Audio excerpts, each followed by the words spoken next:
Last week I was at a Bible study and I sat around a table of a group of about 10 men who love God.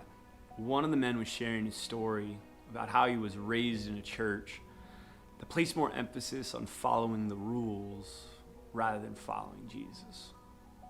And it was the hurt that was caused from all of the rule following that he never felt like he had a true relationship with Jesus. When Jesus was looking for disciples, he wasn't looking for somebody who checked all the boxes, who did everything right, who followed all the rules. No, when he called his disciples, like Matthew, he just gave them an opportunity with one simple phrase: follow me. Yes. Follow me. Me? Yes, you.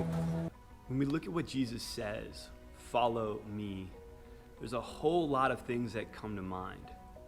You know, there's a great story about a young woman who, after hearing her pastor preach, she comes up to him after the service while people were still hanging out, and she says, "Pastor, I have to leave the church."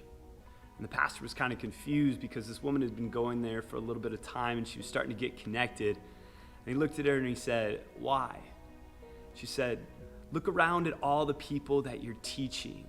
They're on their phones. They're backstabbing each other behind their back. They're talking about gossip. All of them are hypocrites." And the pastor just smiled and looked at her and he said, "Okay, but can you do something for me before you leave?" The lady looked at the pastor and she said, "Sure, what is it?" He walked over, grabbed a glass, filled it with water, and said, "Can you take this glass of water? Can you walk around the church 2 times without spilling a drop? And if you can do that, I won't say anything more, and you can leave the church." So she grabs the glass and she starts walking around the church. She does it once, she does it twice. She gets back to the pastor, pridefully looks at him, and she says, "I didn't spill a drop." He goes, "That's awesome. But did you see anyone backstabbing each other? Did you see anyone on their phones?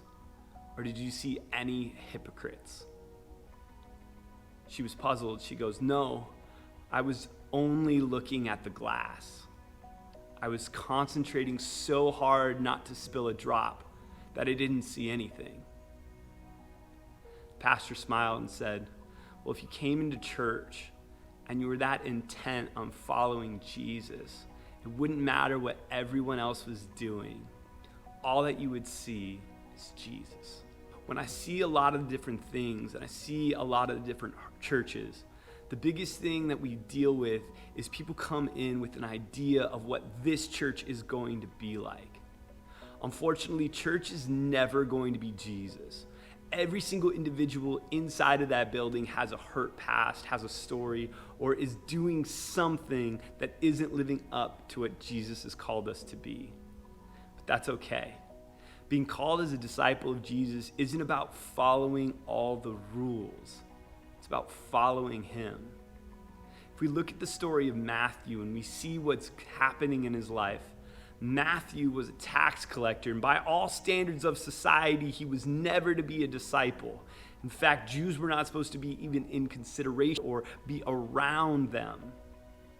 But when Jesus calls Matthew, he just simply says, "Follow me." The prerequisites of being a disciple is that.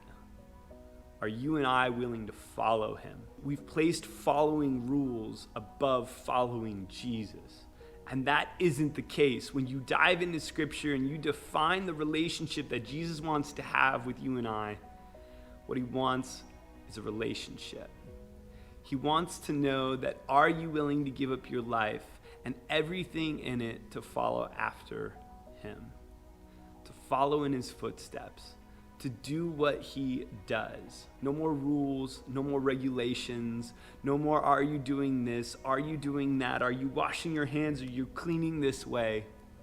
All he asked was, "Will you follow me?"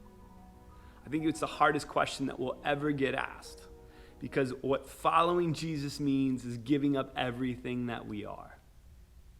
But if we're willing to do that, will have a life and a life more abundantly. Yes. Follow me. Me? Yes, you.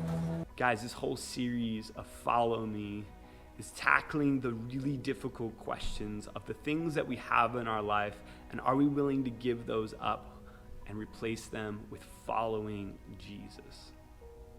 I can't wait for this series to really get going. Have you lost your mind? You have money. Quintus protects you. No Jew lives as good as you. You're gonna throw it all away. Yes.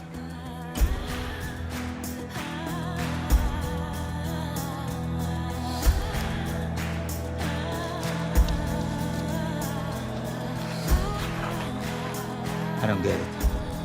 You didn't get it when I chose you either. But this is different. I'm not a tax collector. Get used to different.